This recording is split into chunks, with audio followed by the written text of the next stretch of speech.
So, Yes. Sophie, what is your first advice to change the mood? Yeah. Well, this is a recommendation I got myself in 2007. And I was quite new in London, and I had a meeting with a guy in Canary Wharf, and he said, if you ever feel a bit low, or a friend feel a bit low, take them to the Roller Hat, which is a restaurant in West London in Notting Hill. Go there and you will feel much, much better. And I tried out this experience quite a few times and checked it out myself. And it's a small restaurant in a basement. So you walk down quite thin stairs, and you go down there, and everyone who's working at the restaurant are dressed up in typical Austrian Tyroler outfits. And if you prefer to buy alcohol, you can buy like a really big beer, like 1 liter. Like Oktoberfest. But yeah, you go into there and there's a bar, and then you come into the room, and there is a small little, like a stage with a piano and other instruments, and you sit down at the tables around in the room, and you order your food. And after a while, the staff will start entertaining you, and you will join in, and you will sing, and you will get really involved. So if you feel really low and you want to improve your mood, you know, get involved in something, whatever it is. I recommend you to get involved. And if you live in London, you know, go to the Roller Hut. I think it's shut down now at the moment because of the COVID-19. But when they open again, I highly recommend this place. And it's quite, you know, it's quite small.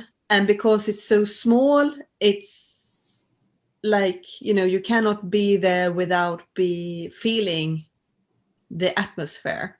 So yeah, that's my first advice.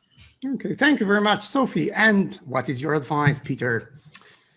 Okay, I'm very excited about this topic. So my first one is around our physiology. So there is physiology and psychology, and we're going to cover both of those. So around physiology. Now, there's a perspective on life that there's only 2 states. One is fear and one is love, and one of them is illusionary. So fear is kind of made up stories about things that are going to happen to us. That's the psychological aspect. But fear is a real physiological response. So when we have the sympathetic nervous system and the parasympathetic nervous system. So whenever we perceive a threat, whether it's real or not, we perceive a threat, it triggers the sympathetic nervous system. We get the adrenaline running, we get the heart rate changes and the breathing changes. And so to bring back some balance, we have to engage the parasympathetic nervous system, which is what calms everything down. And the best way to do that is to breathe. And there's a great talk, there's a TEDx talk on YouTube by Dr. Alan Watkins called How to Be Brilliant Every Day. And in it, he shows the power of breathing. And it's about rhythmic breathing. So if you know you're doing good breathing, when you breathe in, your stomach goes out. And when you breathe out, your stomach goes in, because then you're using your whole diaphragm.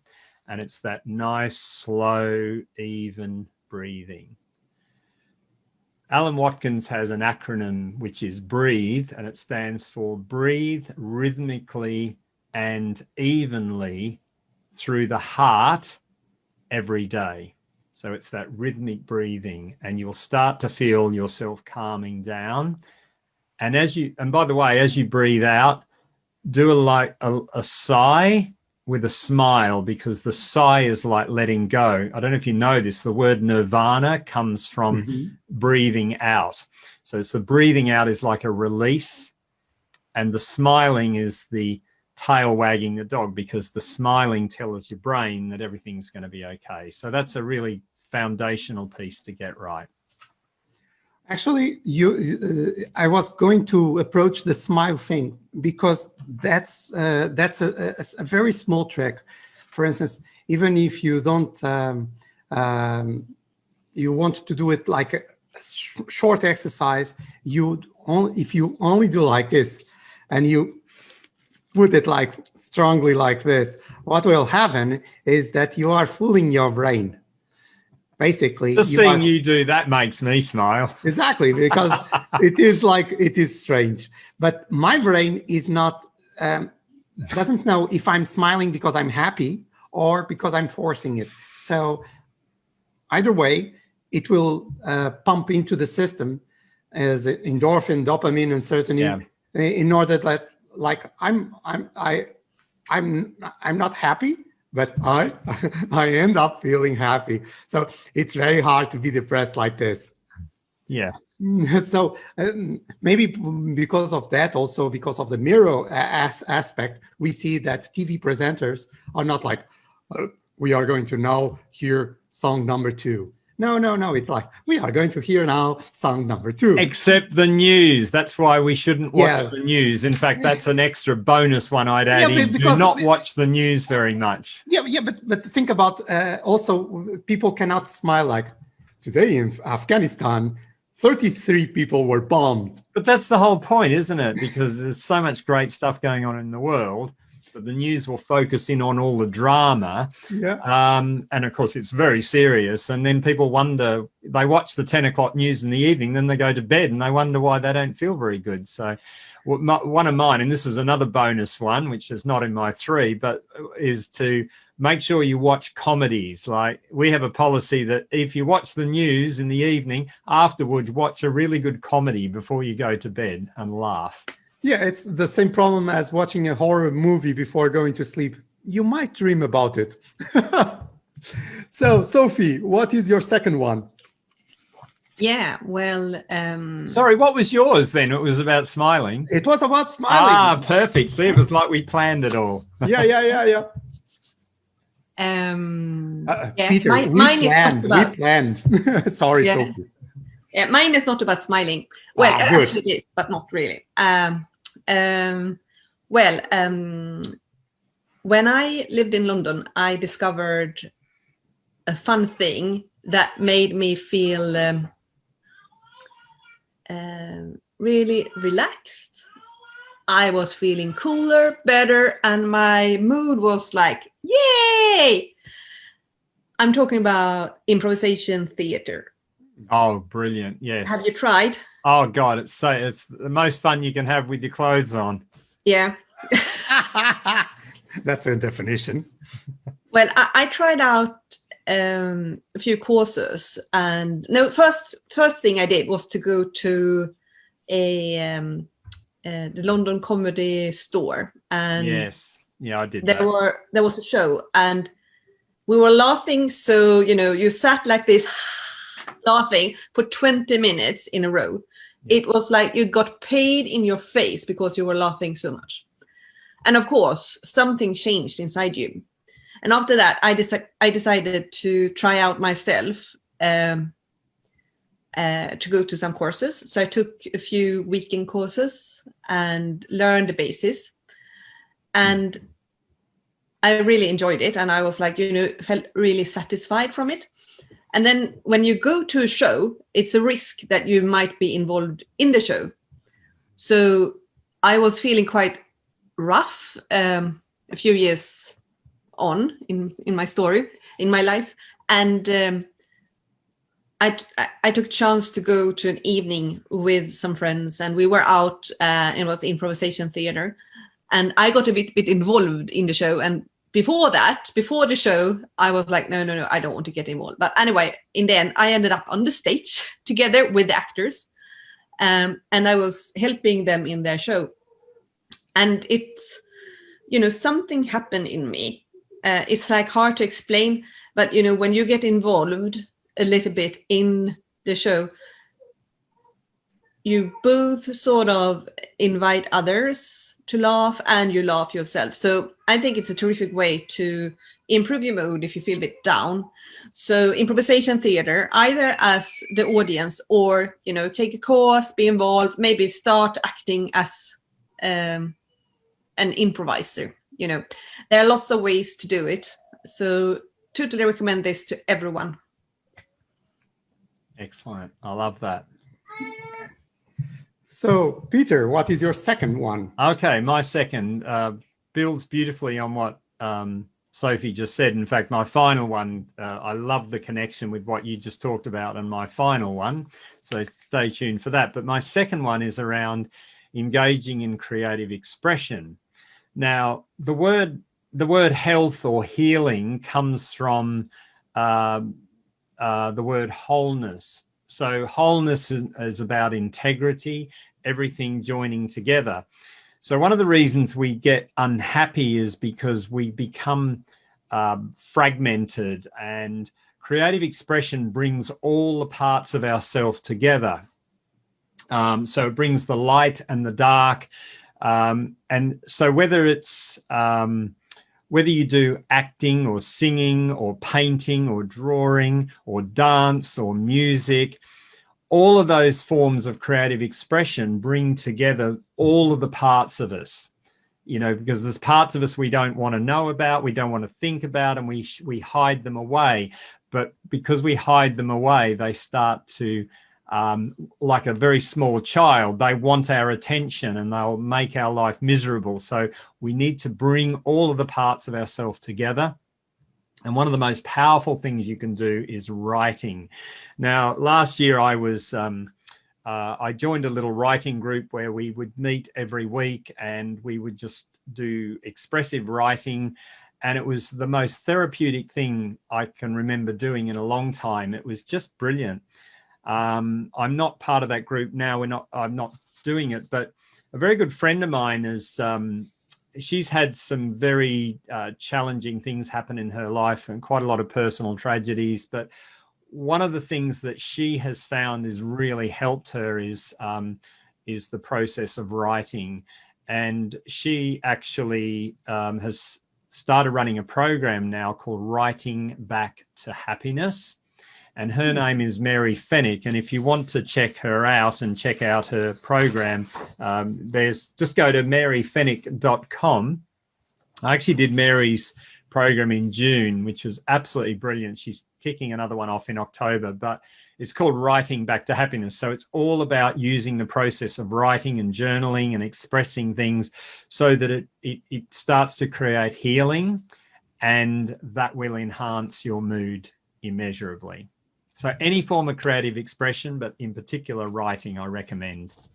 Well, that is actually so interesting that I changed my second to give a different second, because one of the things that I learned about creativity, and you might think, what is the connection between creativity and changing your mood? Is because you cannot be creative if you are in a bad mood. So there is one thing. And you cannot be in a bad mood if you're being creative. Exactly. Yeah. So one of the funniest times that I had in my life was when I did, in an informal way, a creativity exercise that was, instead of using but, we use and. And that's improv, isn't it, Sophie? Yeah. That's what improv is. We continue over and over. So it was very funny because we started, basically we were telling a story to the others. It was two guys, an Estonian guy and myself, and we were like telling a story. I was actually creating a story around his country because few people knew Estonia. So I was joking with his country, and he, instead of defending the country, he was putting and I was putting and we end up in a kind of strange Narnia, basically. Yeah. So we were laughing our heads off because of that. So it connects with improv, like you just said. This is a very usual technique of improv, and it is also a way of expanding your brain, because you are always doing it. And when you you have this creativity rush, you feel good about yourself because you are like, wow, I can do this. I'm creating stuff. So basically you are changing your mood. So that's why the connection with creativity.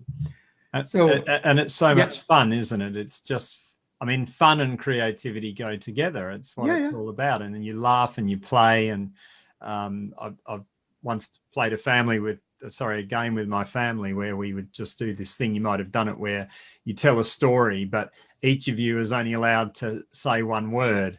So you just go around in a circle and you have to listen to the previous word and add your word on to build sentences. And it's so much fun because together you just create something that you wouldn't have expected. Yeah, and you can do it with social distance. Well, yeah, anything you can do with social distance is good. It is good. So even you can do it through Zoom. Exactly. Sophie, your last one. Yes, thank you. Well, this is also a personal experience I want to share. When I was working actively as a professional speaker, I often ended up as the psychologist for some people in the audience. I don't know if you recognize that. If it's happened to you. Been there, done that. Yeah. It happened, quite often, and I felt it was quite heavy on me to know about all their problems. And it's the same phenomenon that's happened when I've been a consultant in a company. When you are there for a little bit longer, people start to share things with you because you're not really there, because you are not employed, but you are also a person who they sort of trust and they can talk to. So you end up listening to all the political problems going on in the company. And anyway, when I was a speaker, it's a profession where you give of yourself all the time. And for me, it was really hard to find where can I feel energy into myself. Where can I go? And I started to go to therapy to actually just get someone to talk to. So I went quite often for, I don't know, a year or so. And that was releasing a lot inside me. I cannot really explain what it was, but there was some kind of anxiety that I had inside me, which came from that it was hard to fill up my own energy when I was teaching or lecturing, talking, speaking, and then someone needed to talk to me about their problems. And I was like, okay, I've been first emptying myself. And then I hear about all these problems going on in your life, work life, whatever. And where do I go after that? So anyway, I find it really releasing to go to this therapist. And she was that kind of therapist who said that, this was when I lived in London. She said that lots of people who come to me have tried everything on the personal development arena. They tried everything. They cannot find the answer there. And then they come to me as the last shoot. And it often works quite well when people just can sit and talk. So I don't know, before you spend, if anyone is feeling down all the time, maybe before you spend thousands of pounds on personal development courses, maybe try a little bit of therapy and see if that can help you. That's my last tip. Because many times it's better to get things out because we cannot carry the weight of the world, basically. So, Peter, your turn. Yeah, and I think you said that your third one was absolutely amazing. So life-changing, absolutely, and it's really I'm waiting for it. Yeah, do you want a drum roll? So it builds on everything we've already talked about, and it's so funny because I hadn't thought of the improv stuff, and it connects to the improv stuff. So basically, it is very simply go with the flow. Go with the flow of life, because when we fight and resist the flow of life, it just creates a lot of stress and pain for us. So don't try and control everything, because guess what? You can't control everything. The only control we can ever have is a degree of self-control. The rest of it isn't up to us. So a really good metaphor I like is whitewater kayaking. So if you're in the river of life, it's calm in some places and it's rough in other places. And so, but you have to go with it.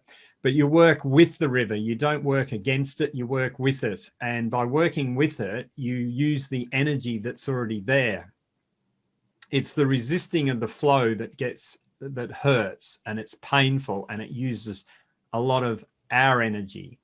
So we have to see ourselves as not as the beginning or the end of the energy, but a way of living the energy. So don't resist the flow. Now, one of the best books I read on this whole thing is A Complaint-Free World.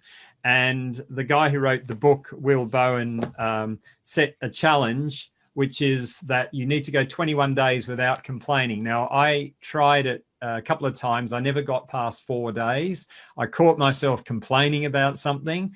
And I've decided to take it on again. So what happens is you wear a little band, anything you like, on one wrist. And as soon as you hear yourself complaining about something, complaining about the weather, complaining about the service, complaining about whatever, you have to start again. Swap over, other wrist, try and go 21 days because it's starting to go with the flow of life rather than resisting it. Now, so instead of resisting it, respond to the flow. So if you go down a path and it's not in flow, then it becomes stagnant and stale, and you know it, and you think this isn't life. This isn't what life's about.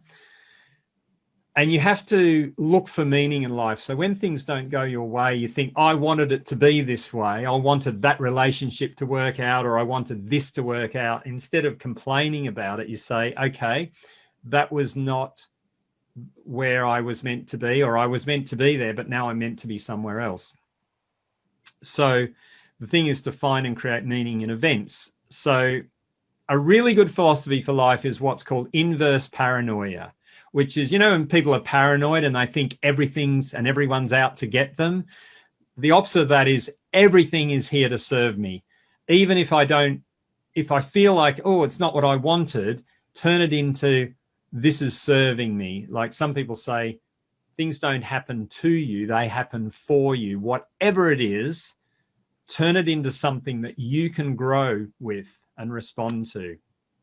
And the point is that miracles are happening in our life all the time. Sometimes they're really subtle and sometimes they're really obvious. So just to give you a quick example, about a month ago, I was on a call via Zoom to a former colleague in Australia, and we talk regularly. And he was telling me about this book. He was telling me about the book he'd just written, but he was also telling me about a book that he recommended called The Untethered Soul. Now, I'd never heard of the book, and I love books, so I thought, I might check that out.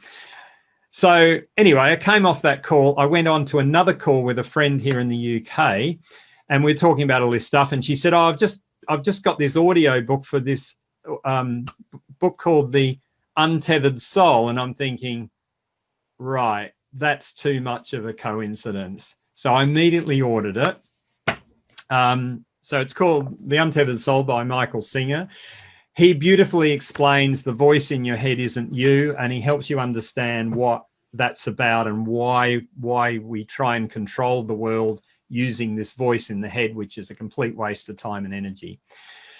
Having read that book, I then read one of his other books, which is, I'm still reading it, so I'm very excited to share this. It's called The Surrender Experiment. Have you ever heard of it? Nope. No. And it's the story of his life. So he was in the 1960s, early 70s. He was a hippie living in America. He did a lot of meditation and yoga, and he decided that that's where nirvana was, and he just wanted to be in this wonderful place. And he bought some land in the woods, and he just wanted to drop out of society. But then he made a commitment to actually go with the flow of life, and his story is mind-blowing. I mean, it just all these things that happen, all these people that came into his life. And he talked about how he wanted to resist the flow, like, oh, I don't want to do that because that's taking me away from what I want to do. but he taught himself to let go and go with the flow, which is why, like Sophie, I recommend improv, because improv is teaching you to go with the flow. Whatever comes your way, you have to respond to that, not just do your own thing. And by him living those principles, he became, not that he never set out to make money. He wasn't interested in money, but he ended up attracting all of this stuff and bringing service into the world in different ways that built these incredibly large, financially successful businesses. It's the most mind-blowing story I've ever read. But the point is, every one of us can be one of those stories. And I know both of you and everyone watching will have your little miracles that have happened. You know, you met, like I was talking this morning with a guy, he's from Nigeria and his wife's from Russia, and they live in the Netherlands. And I said, when you're a little boy growing up in Nigeria and your wife was a little girl growing up in Russia, could you have imagined the life you have now? You know, it's a whole series of miracles that brought that about. And you both will have your own stories like that. And I think the exciting thing is that when we start to go with the flow of life rather than resisting, oh, this shouldn't be happening and I'm not happy, because we block the flow. So if you want to improve your mood, just go with the flow. There you go. I'm done. Very good, Peter. I'm king of making things short. So you know how I can. Sorry. Are you saying I was talking too long? No. I'm going to give you an example of this. I'm going to put in very few words what you just said. Ah, brilliant. Don't be a salmon. A what? Salmon. Oh, a salmon? Salmon, the fish. Well, they go upstream. But there's a reason they do that, right? Yeah, but they end up dying with that. Yes, exactly. So it's all the energy. Don't be a salmon. Be a whitewater kayaker. Go with the flow. So there you go. That could be a name for a book. Don't be a salmon.